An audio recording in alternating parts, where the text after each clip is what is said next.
what you need to do is look at the history, and you can say, well, it started on this day. You could say it started in 2008. Okay, it's basic. This war is basically about the action and reaction of NATO pushing right up to the Russian border, which they promised they wouldn't do when Gorbachev negotiated the withdrawal of the USSR from the whole of Eastern Europe. When you say this, then I have to say, what about our role as liberators? You of all people, you have no role as liberators. World War II. World War II. You got into World War II because Come on. Pearl Harbor. Pearl Harbor. You were completely isolationist until that sad, that devastating, I would argue we were always going to get in, and that 1941. pushed us in. But thank God the United States got in. Right? You lost your father in World War II. Thank God the United States. But thank God the Russians had already won the bloody war almost by then. Don't forget, 23 million Russians died protecting you and me from the Nazi menace. Hey, and you would think the Russians would have learned their lesson from war and wouldn't have invaded Ukraine. Well, the Soviet Union and the right-wing dictatorship we put in its place are the same entity, chat. Thanks for the hype train, everybody. Roger Waters is based. Well, you with all your reading, I would suggest to you, Michael, that you go away and read a bit more and then try and figure out what the United States would do if the Chinese were putting nuclear-armed missiles into Mexico and Canada. See, the United States is above all that petty stuff of, like, proportionality. Listen to this. And by the way, this is all due to housing costs. Homelessness is related to housing costs. It's that simple. God damn, I just came across this post in LA's Reddit, and I don't think I've ever seen Los Angeles and the United States roasted so accurately and devastatingly. The state of our cities really should be a national embarrassment. European who is visiting LA and USA for the first time. I'm shocked, and I really need to vent. I'm visiting LA and the US and USA in general for the first time, as I'm attending a scientific conference this week. Honestly, I'm shocked. I did not expect this. Let me start with some positive things. Americans are remarkably friendly. Many people go out of their way to wait for you and try to help you out if you need help with something. I've already had numerous of kind, warm conversations that felt very honest. Many young people are progressive, want a better world, and are doing volunteering work for the community. Wait a minute, they're not. That doesn't work? That doesn't fix anything? Oh, I'm shock of shocks. Let's keep going. And it's awesome that interesting musea, like the Museum for Contemporary Art and the Broad, can be visited for free. There is not a single reason for art to be inaccessible for underprivileged, and LA gets that. Last bookstore is great, and food is extraordinary. I really enjoyed the Central Market Square. Definitely hit me up with more tips. I'm sure there is a lot of great stuff to do. But it's not all positive. Not at all. My hotel is in downtown LA, the Intercontinental. I cannot count the people with psychosis that I have seen the last couple of days. Talking with themselves in the mirror, being very unpredictable in their behavior, drunk and high people. So many homeless and poor people, 5, 6 tents under each bridge. 2 cops were touching a guy with their feet to see if he was dead or just sleeping. Trash, feces, and piss everywhere. I thought it was a good idea to take the metro to Santa Monica and return with the last one, so I wouldn't have to take the car. But in the metro, several people were looking at me like they were assessing if they could rob me. Women were harassed verbally and looked with glassy eyes in order not to provoke anyone. I've never felt this unsafe in my life, though I'm 26 and have visited over 30 countries, of which many were lower middle income countries. I'm not sure if it is a good idea to wander alone through the streets of downtown LA at night.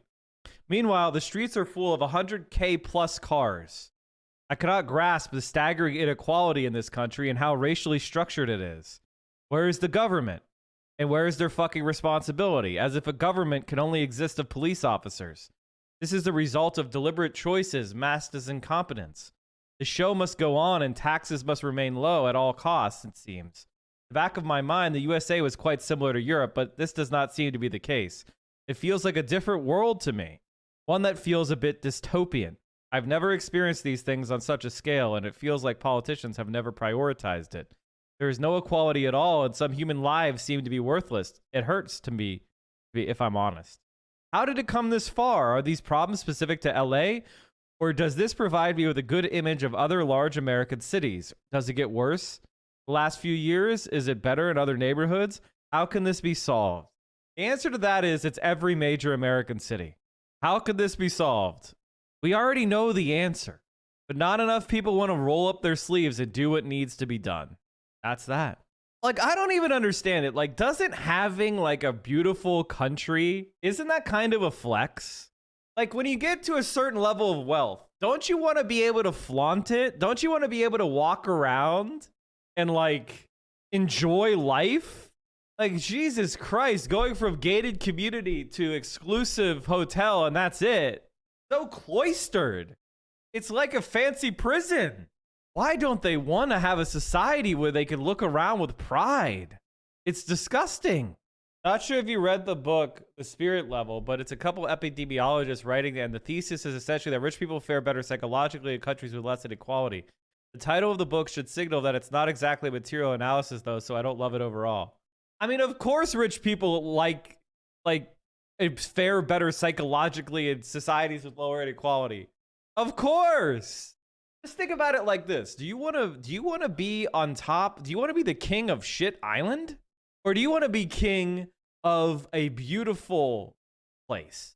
I mean, it's just, even from that perspective, Americans are just accept so much disgusting crap. You know, that's the other thing that's really depraved. Is like there's so much wealth in the United States that we could solve or significantly address most of the issues that we face. But even at the heart of the imperial core, they don't want to do it. They don't want to do it. It's like a maximum risk is the strategy these rich motherfuckers want to pursue. All right, chat. This is another video I wanted to react to called Inside America's GoFundMe Crisis. We've been talking about this for years, but in America, it's considered acceptable to have various sick people compete to have their healthcare paid for based on their social capital. Can I take cute enough photos of my loved ones? Can I write a good enough sob story? Can I frame things as a virtuous person who's literally never done anything wrong? Well, in that case, I get to have healthcare. If not, die.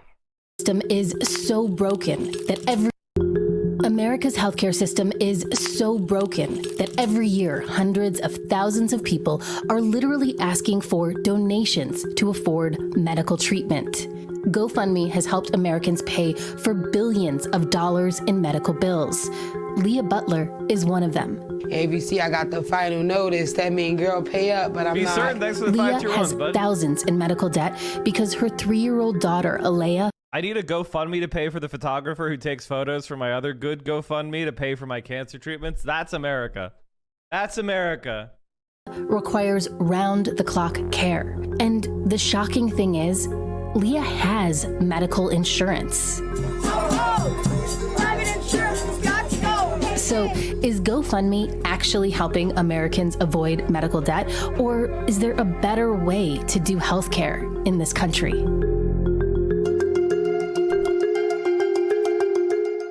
I mean, we know the answer, right? Can you give us tips on how to make a good GoFundMe campaign? Don't spam it. Visit GoFundMe.com's medical page, you'll see this quote: "You can get immediate help with medical bills." Scroll down farther, and GoFundMe calls itself the leader in online medical fundraising. Bro, capitalists are fucking scum, man. The site hosts hundreds of thousands of medical campaigns each year. You might even come across this one. You know what I mean? As cute as you could get. Last year, Alea suffered a seizure and heart attack, which left her brain damaged. The way Alea was before the incident, Alea was God, that's so terrible. Alea was funny. She'd make you smile. She was loving. She was bossy. You gonna make me cry, girl. She was just everything. Like, that was my best friend. After she used up all her savings, Leah started a GoFundMe to help offset some of her daughter's recovery expenses. But that's not why Brad Damphouse and Andrew Ballister started GoFundMe. It was supposed to be for festive occasions, like vacations and weddings. In the year GoFundMe launched, just 42 campaigns on the site were healthcare related. By 2018, that number skyrocketed to over 100,000. There needs to be a real look at why there is such an expectation for patients to pay so much of their own means towards their medical care. From 2016 to 2020, medical GoFundMe campaigns in the U.S. raised more than $2 billion from donations. According to one study, cancer was the medical condition most fundraised for, while trauma and injury were second. But Americans aren't going to GoFundMe just to raise money for rare disease treatment or even medical emergencies. They're also starting campaigns to pay for routine care. Not only do we have the medical debt, it's the co-pays. You know, like every other week she's at a specialist. So I'm paying 30 here, 30 there, 30 there, 40 here, 30 there, 30 there. That adds up. So that's where the GoFundMe come in at, to just help me cover them rusty ends that I can't meet. Following emergency room visits, research shows that co-pays to see your doctor, childbirth, dental care, and lab tests are among the leading causes of medical debt. I think dental care is one of those areas that is just so freaking under-discussed in politics, too. Fellini Fiend, thanks for the 21 months. Leading causes of medical debt. If Alea was born in any other industrialized country, her mom probably wouldn't have to ask for donations to pay for her treatment. So where did it all go wrong? For starters, unlike many countries, the United States does not see healthcare as a human right. That's why it's the only upper-income country without universal healthcare, a system designed to guarantee coverage for everyone while keeping costs down. Healthcare in the U.S. is based on a mostly private insurance system. Like any business, their main objective is to profit, which has a domino effect on the price of healthcare, driving costs up. And although employers subsidize some insurance coverage, That cost gets pushed increasingly down to the individual who's trying to get the care.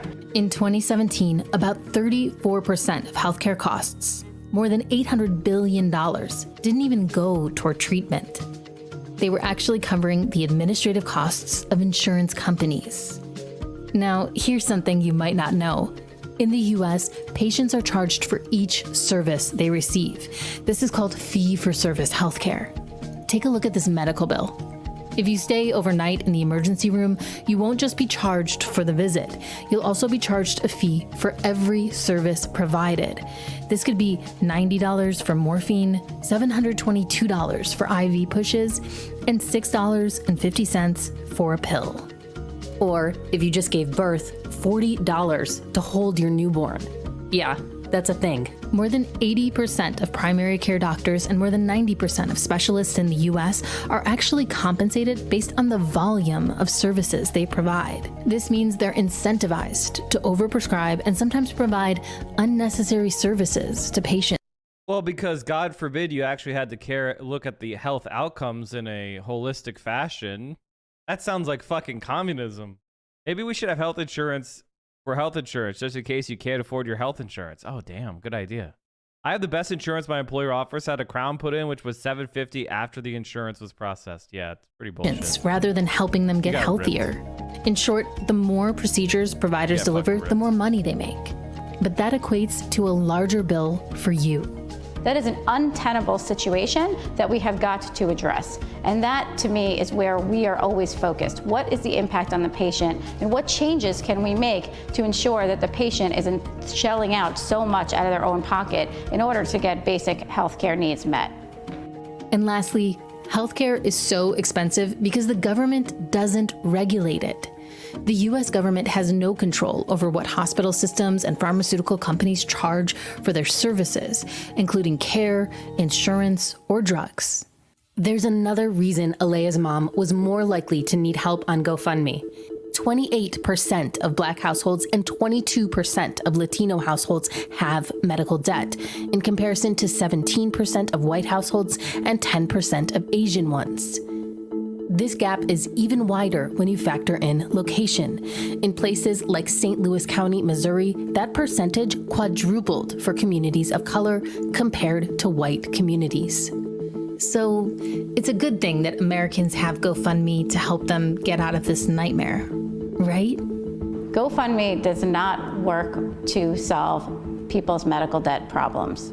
It helps some individuals, but it doesn't help the vast majority. Take Mississippi. No shit. It's charity. It's charity. This explains why charity is not leftist.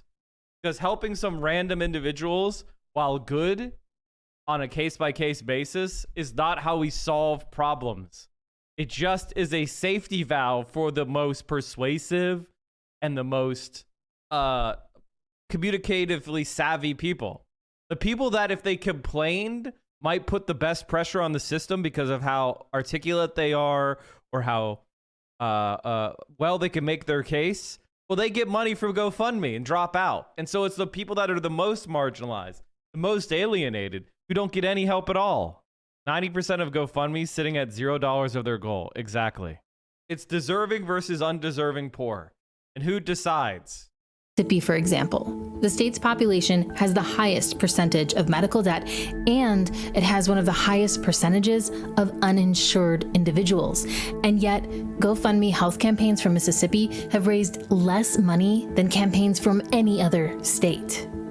That's a pattern repeated across the country. People in states with higher medical debt, lower insurance, and lower incomes receive less money than those in states with lower debt, higher insurance levels, and higher incomes. So while GoFundMe may help, it isn't leveling the playing field. So when I first started the GoFundMe, What's your anti-charity take apply for academic scholarships? It's the same philosophy. We should have scholarships. We should have free college. We should have GoFundMe. We should have Medicare for all. If you could give, the question of whether or not you should go to college should be based on your academics only. Do you have the talent? Do you have the knowledge? Do you have the ability to pass your classes? Then you should be able to go to school academically. That is the measurement we should take. Not based on, oh, do your parents have money? Wife has been in the hospital 2 weeks. Even with insurance, we're about to be bankrupt and need to start to GoFundMe. Fucking hate our healthcare system. Yeah. Initial goal was 10,000 because I was thinking about the things we needed right then and there. I initially made 3,000, and I took the 3,000 and got her the van that she needed to take her to therapy and get her back and forth to all her appointments. Leah's campaign has raised close to $7,000. But I thank God for just being able to have a little funds to where you to GoFundMe and help me out a lot. But not everyone is as fortunate with hitting their fundraiser goal.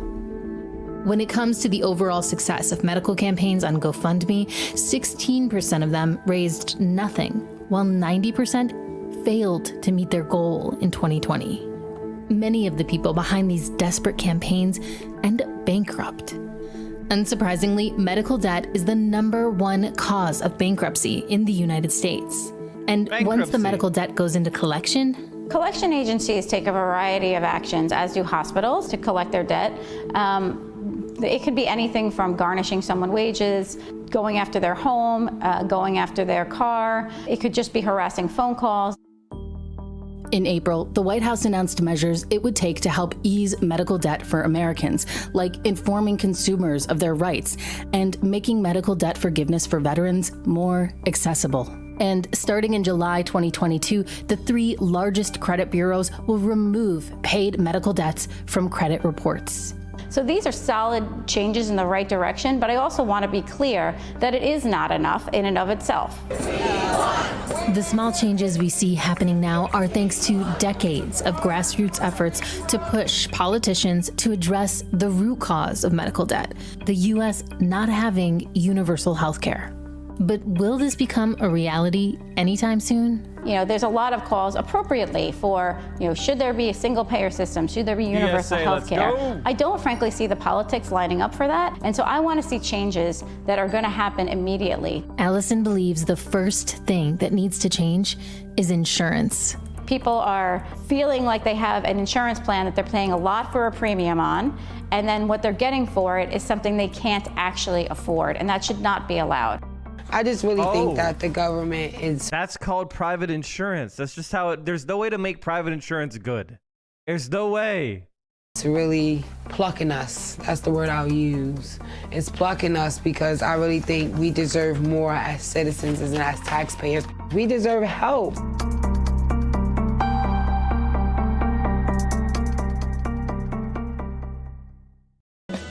Are you watching the stream unsubbed? You're making income inequality worse. You are doing anti-praxis.